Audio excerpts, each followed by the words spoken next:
Welcome back to the Teaching Tax Flow podcast, everybody, episode 119. On this episode, we are going to look at some tax filing updates for the year 2024. But before we do that, as always, let's take a brief moment and thank our episode sponsor.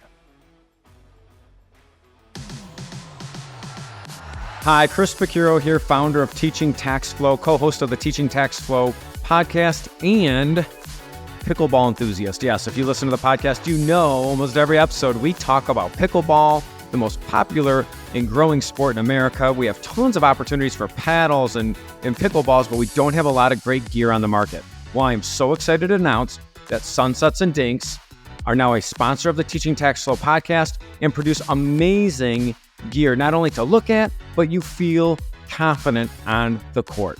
Because you are part of the Teaching Tax Flow community, you get a 15% discount on all your orders with them. I know I love the gear I received, and I have quite a good record while wearing it. Believe it or not, even at my level. Go to teachingtaxflow.com/pickleball and simply enter TTF15 in the serve up promo code area of your paddle rack. All right, everybody, here we are again looking at some updates that we have this time at 2024 tax filing year. So if we're looking back, obviously you're listening to this here in 2025. Congratulations, you survived the new year. We're looking at when it comes to filing your taxes this year for last year. So if you heard that, I'll say it one more time, what you're going to be filing this year for your 2024 activities. So as always, Chris Picciurro, welcome back to the show, sir. How are you? I am wonderful. Good to see you again, Johnny T. Hey, I survived the new year. You survived the new year. We got a couple episodes in. I'd say we're doing all right. We are doing great. We are starting to get to that point where many taxpayers are compiling their information to have the 2024 tax return prepared. We are still under the Tax Cuts and Jobs Act of 2017. So there aren't too many major changes, but there are some things you want to be aware of for the 2025 tax preparation year, now that we're in 2024. So what we wanted to do this podcast talking through those 2023 to 2024 changes. And you know, the Teaching Tax Flow team is going to keep you abreast of any major developments in tax law as the new administration comes in as well throughout 2025. But this is kind of that peak time of year where you're seeing all the commercials online about tax preparation and people dancing on the side of the street, waving you in. Of course, you know, or you could be a self-preparer, or you can have a very, complicated situation. The bottom line is, let's look at these changes from 23 to 24 and break them down for our listeners. Absolutely. Especially if you mentioned the commercials that everybody's seeing, especially if you stream some things and you have, I can't remember which platform I just seen it on over the weekend, but it's like you get the same commercial, not once, but like 4 times in a row. You're like, just get out of the way. I get the point. So we promise to not repeat ourselves as much as that, but some of this stuff here kind of, peeks its head up a couple times. I know. Right? Other than sports, pretty much my wife and I watch everything on demand. Most of it we record so we can whip through those commercials. But once in a while, we'll find a new show or we get caught up on stuff, which is rare. And we go into a show where we have to actually watch the commercials. And you're right, on some of these streaming services, you will literally see the same commercial back to back, or it might be an hour show and they have 3 total commercials.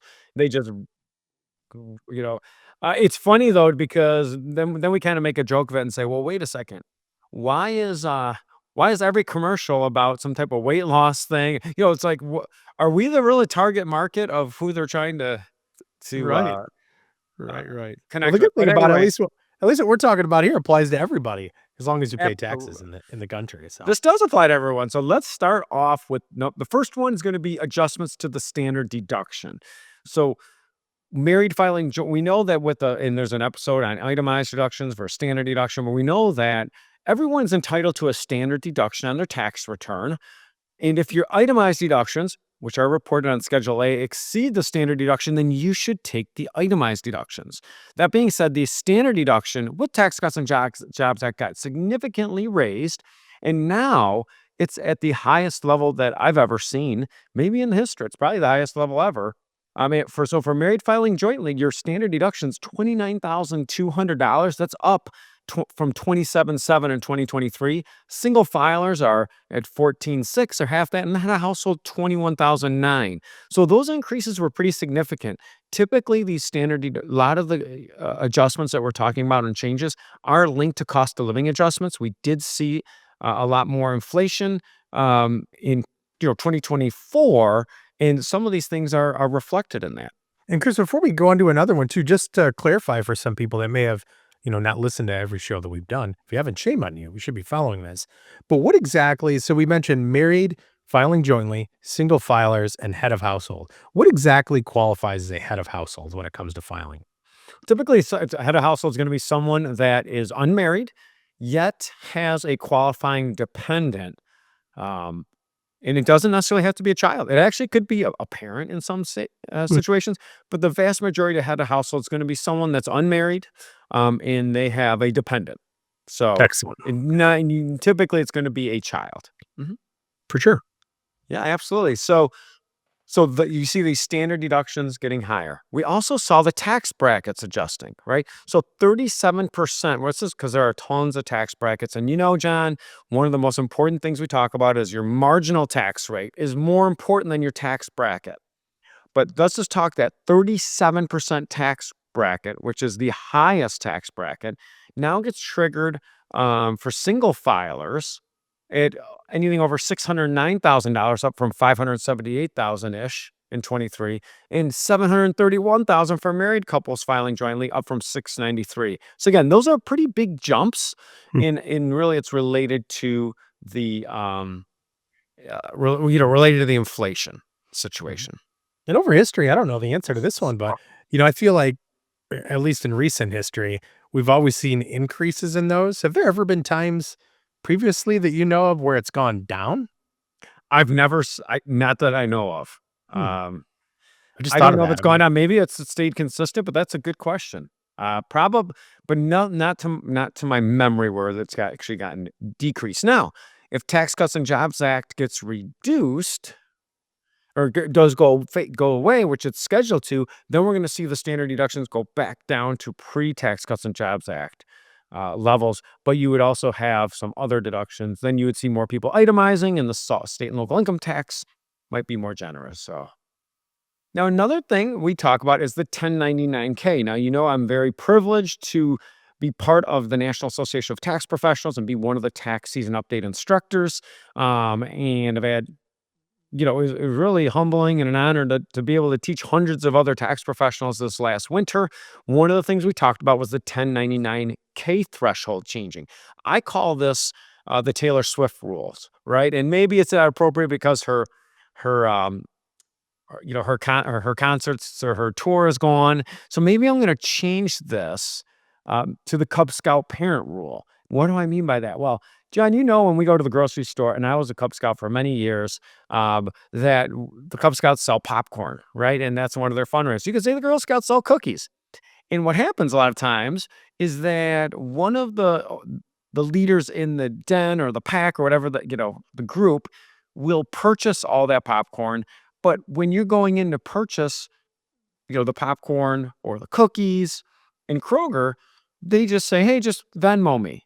Well, there's always that one person that gets a bunch of Venmo money. They don't keep the money. They actually turn it in to pay for the popcorn.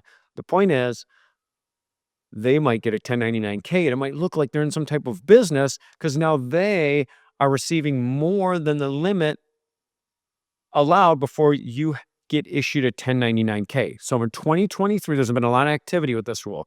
In 2023, unless you had $20,000 of gross payments come in or 200 transactions, you would not receive a 1099K, let's just say from Venmo.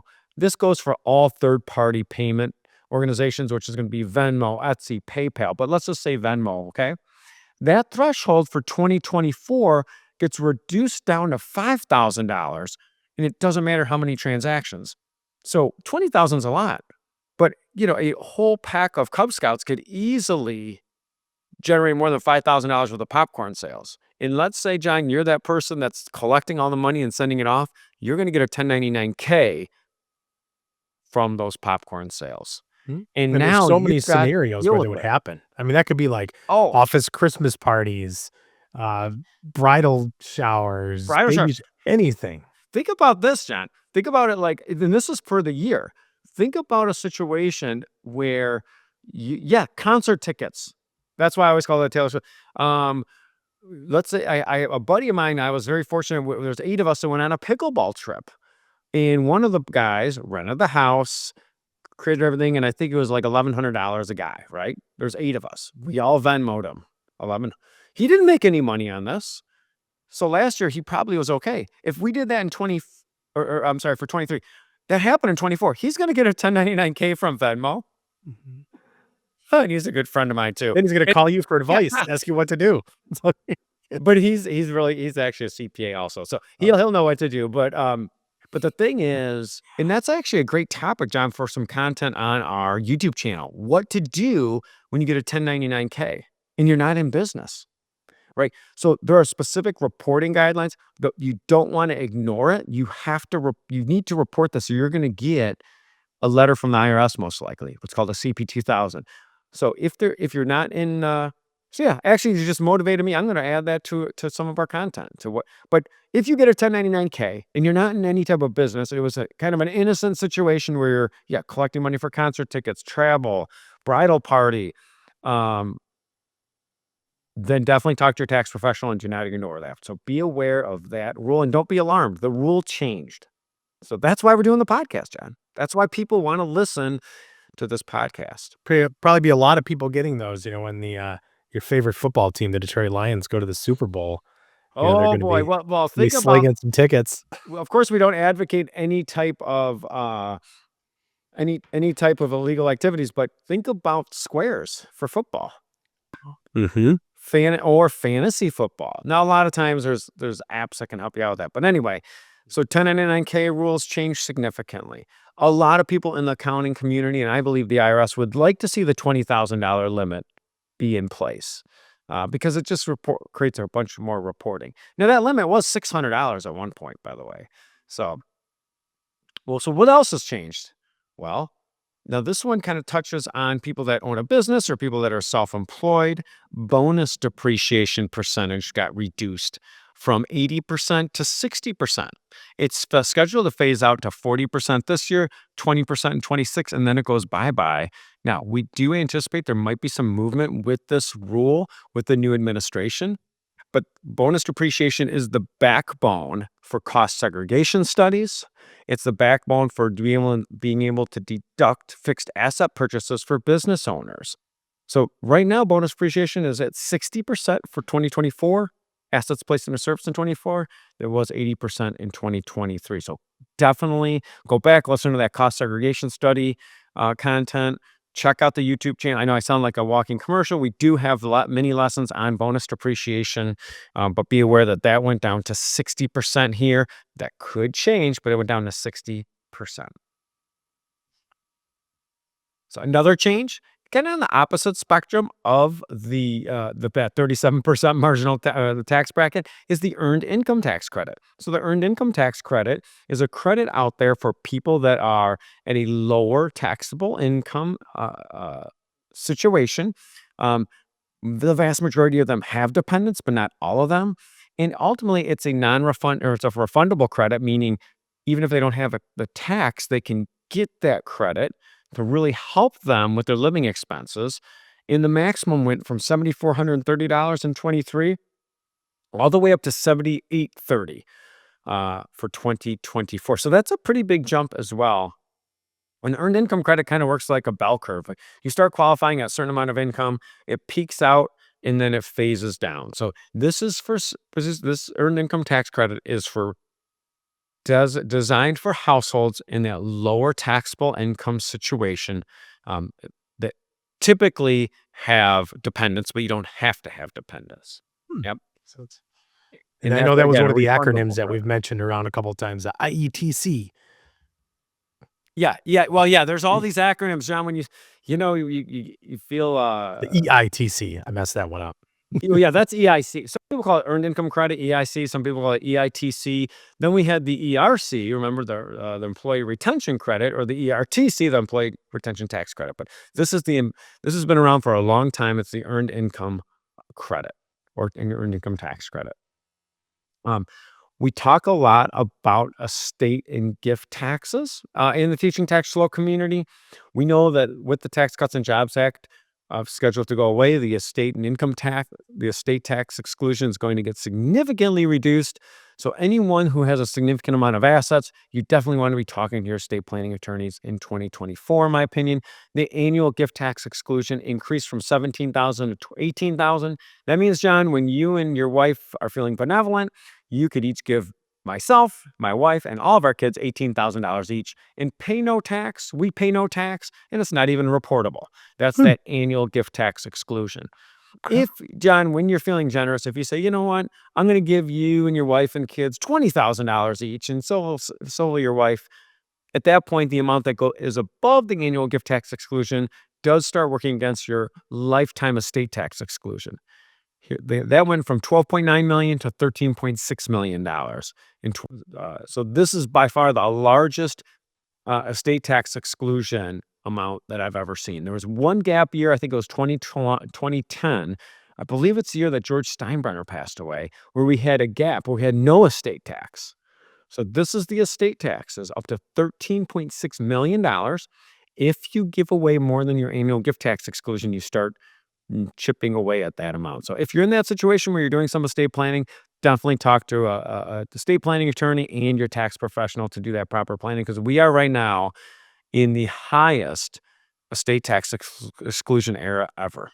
And I feel like we touched on that just very briefly on the other side of it. We did an episode, I believe, not too long ago on Step Up in Basis, where we talked a Absolutely. lot Yeah. about that. Yep. It plays a role in Step Up in Basis.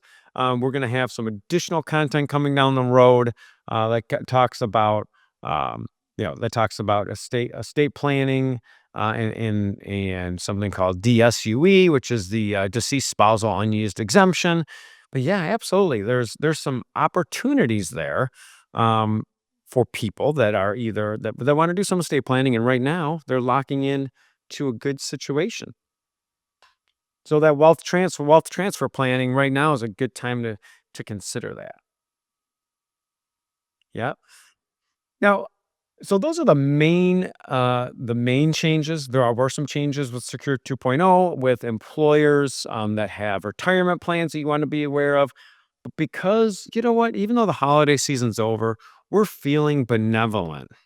And we're going to give you a sneak peek at something coming down the pipeline. We will have another entire episode on this down the road. Um, Starting here, January 1st, 2025 and beyond, there's a significant change to digital asset reporting. Now, we know that about a few years ago, the IRS put on your Form 1040, which is a personal return, an innocent little question, a yes/no question that says, are you involved in digital assets? Did you sell, buy, trade any of these assets? And you have to say yes or no. And the reporting was always required if you did that. However, the IRS and the federal government really had issues figuring out how to match it up, right? Because the exchanges like Coinbase or any of these, they weren't required to issue you any type of tax forms, and they weren't required to issue any to the IRS. It was all self-reporting, and it was kind of the Wild West. So because of that, the federal government said, "Look, we've got to clean this up." This is my opinion, of course. Okay, I'm paraphrasing. We've got to clean this up, and we need to make a new form. So they made a new form called a 1099 DA, stands for digital assets. And it's very much like a 1099-B, okay, which is a 1099 issued by a brokerage. So John, like let's say you and your wife have a brokerage account, and it could be with a Robinhood, or it could be with a Big Fidelity, or it could be with anyone. At the end of the year, they report any sales of your mutual funds to EFT securities. Well, now those same rules are going to be into play for digital assets. So the 1099 DA, the draft is out there on the IRS website. It's getting cleaned up and finalized, but it's going to be required for transactions occurring on or after January 1st, 2025. And brokers are going to be required to file this with the IRS and provide their customers copies of this in early 2026. So a year from right now, any of your digital asset activity will now be reported to the IRS. And that includes not just the sale of a digital asset, but the swapping of digital assets as well, because that's all going to be reportable. So it's quite interesting, and I think it's going to lead to a lot of a lot more reporting. I mean, again, you're supposed to be reporting this no matter what. Um, And really, it's just the IRS kind of getting in tune with things, right? Like they know what's going on right now. They're just making it a little bit more form specific, if we will, right? well, absolutely. I mean, they need to, yeah. Whenever there's a tax gap, right? They try to clean it up by creating a form. The 1099-K, they felt like there's a big tax gap. Now, remember, one of the laws of teaching tax flow: tax agencies are your involuntary business partner. So they get to make some rules and they get to make new forms. So as of as of the end of last year, there is like I said, draft of the 1099 DA. Actually, John, if we want to feel fat and sassy, we could even throw it in the show notes if you want to take a peek at it. It's very, very interesting, and what they're asking for, but it does mirror the 1099-B. So Absolutely. Yeah, we'll pop that in there. And then also, too, if for those that are listening or watching, check out 2025.tax. So 2025.tax. Sorry, there's no .com at the end of that. If you're looking for a tax preparer, it's actually something we created at Teaching Tax Flow. Helps to kind of connect you with the best person. There's some packages out there, multiple levels, depending on whatever your needs are. But then also, too, Chris, this was, well, not too long ago, we did a session on tax prep readiness that is going to be, actually, I think it is now, available for on demand. So anybody can go ahead and watch that. It's pretty short, 15 minutes or so. We kind of power through a bunch of Q&A that we got from individuals, from the community, from the private Facebook group, etc. We had some fun doing that. So I'll put that link in the show notes as well. And yeah, they're free to watch, free to chime into, and fill out that quick form and check out that 2025.tax. But as always, we'll see everybody back here next week. Same time, roughly, completely different topic on the Teaching Tax Flow podcast. The content provided is for educational purposes only. We encourage you to seek personalized investment advice from your financial professional. For all tax and legal advice, please consult your CPA or attorney. Investment advisory services are offered through Cabin Advisors, a registered investment advisor. Securities are offered through Cabin Securities, a registered broker-dealer. The content of this podcast does not constitute an offer of securities. Offerings can only be made through an offering memorandum, and you should carefully examine the risk factors and other information contained in the memorandum.